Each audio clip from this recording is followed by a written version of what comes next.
Welcome to Business Brains, a platform I created based on being an entrepreneur and business you are interested in based on a matter of importance to you. This video consists of my journey to being an entrepreneur, starting with my first enterprise at the age of 21. My aim is to make this simplistic process one you can replicate. This method is not possible for all of you, and rightly so, because if everyone was doing it, the market would be saturated. Let's dive into the pool of knowledge. I'll try to keep things as simplistic as possible. I'll go into what RTB means. Some of you might have already worked it out. And part one will be my story since 1989. Part two will be the method. And finally, part three will be the here and now, 2024.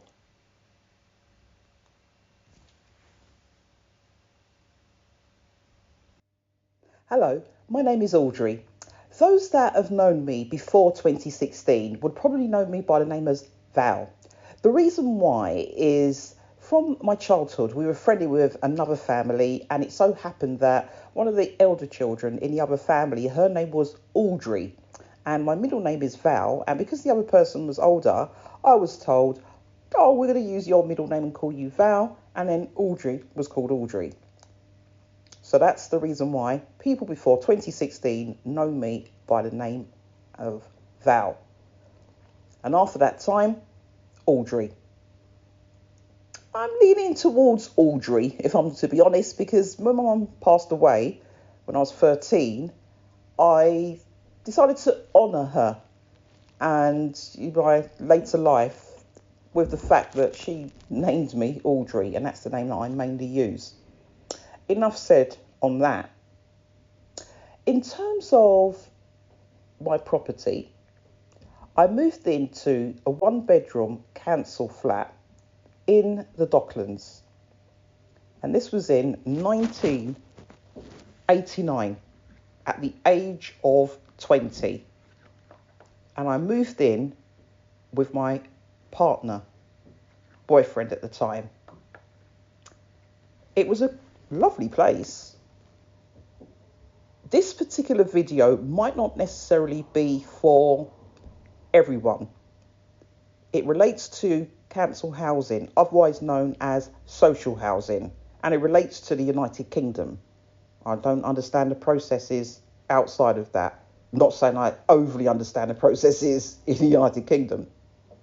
But coming back to my flat, it was a 3-storey building opposite a lovely park, 10 minutes away from main transport links, amenities within a 5-minute walk, and close vicinity to, I'm not sure if you've heard of this place, but it's called Canary Wharf Tower, and that's in a quite sort of prestigious area. I'm not saying that my flat was prestigious, it was just sort of nearby to those kind of places, and close to the yuppie flats as well. In 1996, we had a son together. And following on from that, you start thinking about your future, you start thinking about investments. And my then boyfriend, his family had come from a place where they'd bought their premises, bought a house. Whereas my family had come from not buying a place, but living in social housing. So we did think differently. It was a good thing because he'd made me think more about investments. So what we decided to do was enlist a financial advisor to speak about how can we save money for the future and furthermore buy our own property, as in a house someday in the future. When the financial advisor came to see us, this was 1999, by the way. So when we enlisted the financial advisor and he came for the appointment, we were really surprised that he said, we are sitting on a nest egg. Didn't understand what he meant. And I said, you just have to speak to me in plain English. What do you mean? He basically said, this council flat is a nest egg. It's in an amazing area. you should buy it. The last thing I thought about was buying my council flat, because at the end of the day I was thinking about, perhaps putting money away to make me money down the line. But I wasn't thinking about, having to save up and think about mortgages and spending all of this money. Where was I expected to get the money from?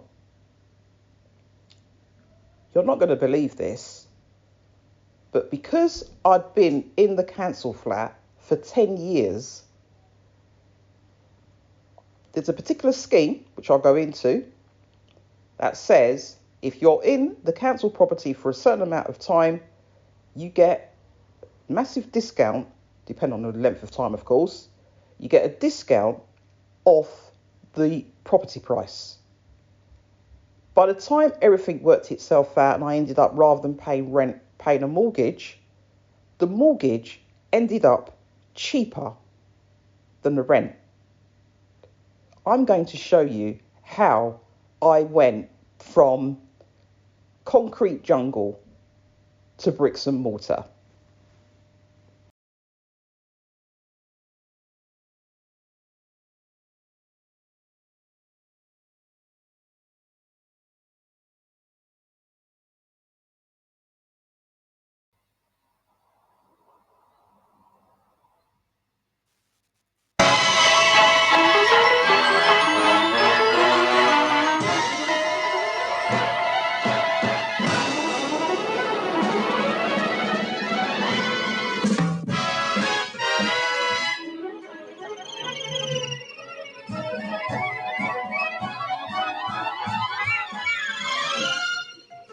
Meet George Jetson. His boy Elroy. Daughter Judy. Jane, his wife.